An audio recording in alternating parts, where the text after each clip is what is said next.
बरकीला पण असं नाही. नमस्कार सर्वांचं स्वागत आहे तुमच्या लाडक्या भाऊ चॅनलमध्ये. मी मुन्नाशिक जीवनात स्वतः मला तुमचं स्वागत करत आहे. तर सगळ्यात आधी सर्वांना गुड मॉर्निंग. आणि मी आता जस्ट उठलोय आणि खूप डोळ्यात झोप पण आहे. आणि आता मित्रांचा प्लॅन आहे की कुठं तर बाहेर जायचं आहे. तर बघूया कुठं जायचं आहे. तर सगळ्यात पहिला मी जातो, आंघोळ करतो, आंघोळ करून येतो. माझी झोप खूप वेळा उघडते. तर जस्ट मी आता आवरतो आणि बाहेर येतो. मग बोलू आपण पुढचं. A few inches later. वांड वाटाली आज हा तुझ्या काय करायला बघ.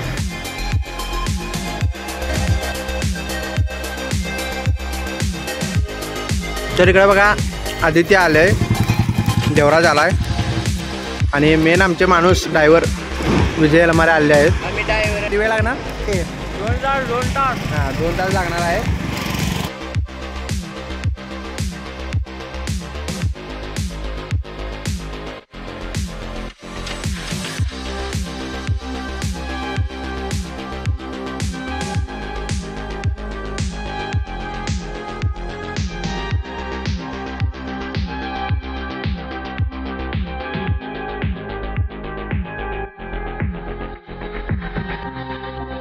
मुन्ना भाई हात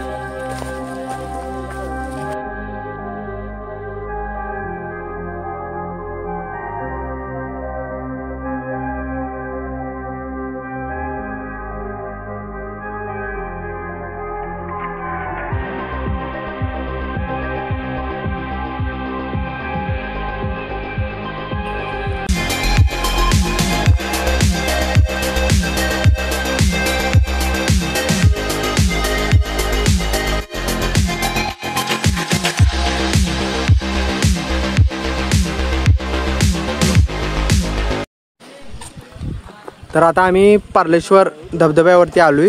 तुम्हाला धबधबा दाखवतो मी, पूर्ण धबधबा दाखवतो मी तुला. हे बघा असं लोकेशन आहे पूर्ण आणि धबधबा इकडं पलीकडं आहे. मी तुम्हाला ते दाखवतो. चला पलीकडं ते ही साईड तुम्हाला दिसत असेल ती धबधबा आहे. तर मी तुम्हाला दाखवतो. ही तिघं पुढे गेल्या. आता मी पण जातो पुढं, तुम्हाला धबधबा दाखवतो. कारण दीड 2 तास तर लागलेत इकडे येण्यासाठी. मग पहिला धबधबा बघूया, कारण पाणी पण नाही आहे. कारण आम्ही मेन म्हणजे गोष्ट धबधबा बघण्यासाठी आलतो, कारण पाणी असते खूप, यासाठी आम्ही आलतो. पण पाणी तर काहीच नाही आहे. तुम्हाला दाखवतो मी पुढं, पाणी काहीच नाही आहे. म्हणजे असं जरा वाटलं की जरा धबधब्यामध्ये जाऊया, उतरूया पाण्यात, जरा उतरून आंघोळ बिंघोळ करूया. असं काय म्हणजे काहीच नाही आहेत बघण्यासारखं. एवढं धबधबा नाही, कारण उन्हाळ्यात तर एवढं नसणारच. पावसाळ्यात ज्यावेळी आम्ही येतो पावसाळ्यात, तर पावसाळ्यात खूप छान असतं. खूप सारख्या गोष्टी बघण्यासारख्या असतात पावसाळ्यात. पण आता तर काहीच नाही आहे. तुम्हाला दाखवतो मी पुढे जाऊन. खूप मी पण दमलोय, कारण गाडीवर बसून वैताग आला आहे खूप. 1-1.5 तास तर कंटिन्यू गाडीवर बसलेलो. तर तुम्हाला दाखवतो आता पुढे जाऊन ब्लॉग. तर हे बघा इकडनं चारी बाजूनं पाणी येतं. आता इकडनं एक साईडनंच पाणी यायला लागले, इथनं ह्या दोन्ही साईडनं पाणी येईना. कारण इकडे पण आहे ना, पावसात ज्यावेळी पाऊस असतो त्यावेळी जास्त येतो. ज्यावेळी पाऊस येतो त्यावेळी इथं पाणी खूप असतं आणि आता नाही आहे. तर हे पूर्ण भरलेलं असतं. ज्यावेळी पाऊस येतो ना त्यावेळी हे पूर्ण भरलेलं असतं. खूप साऱ्या बघण्यासारख्या गोष्टी असतात. आणि आता काही एवढ्या नाही आहेत, कारण उन्हाळा चालू आहे. उन्हाळा चालू असल्यामुळे जास्त काही गोष्टी नाही आहेत इथं दाखवण्यासारख्या. तर खूप छान धबधबा आहे हा. तर बघू शकता तुम्ही, हे फुल म्हणजे एवढंच पाणी आहे इथं. जेवढं जमलं आहे या खड्ड्यात, जेवढं पाणी जमलं का नाही तेवढंच पाणी आहे. आता जास्त पाणी नाही आहे, कारण पाऊस नसल्यामुळे जास्त पाणी नाही इथं. आणि बघू शकता तुम्ही धबधबा असा आहे हे पूर्ण.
आता इथनं आपण पावनखिंडला जाणार आहे. पावनखिंड ही जागा माझ्यासाठी खूप महत्त्वाची आहे. माझ्यासाठी स्वर्ग आहे ती, कारण आपल्या महाराजांच्या ज्या ज्या किल्ला आहेत, ज्या ज्या गोष्टी आहेत आपल्या महाराजांच्या, त्या माझ्यासाठी खूप म्हणजे स्वर्ग आहे माझ्यासाठी. बाकी मी तोंडाने मी सांगू शकत नाही, एवढे महाराजांच्या गोष्टी माझ्यासाठी आहेत. खूप मन भरून येतं त्या गोष्टी बघितल्यावर, तर खूप चांगलं वाटतं. तर आता यानंतर पावनखिंडला जाऊया आपण. पावनखिंडचं पण तुम्हाला मी दाखवतो, तर व्लॉग बघत राहा. नवीन आला असेल तर लाईक करा, कमेंट करा आणि चॅनलला सबस्क्राईब करा. तुम्हाला मी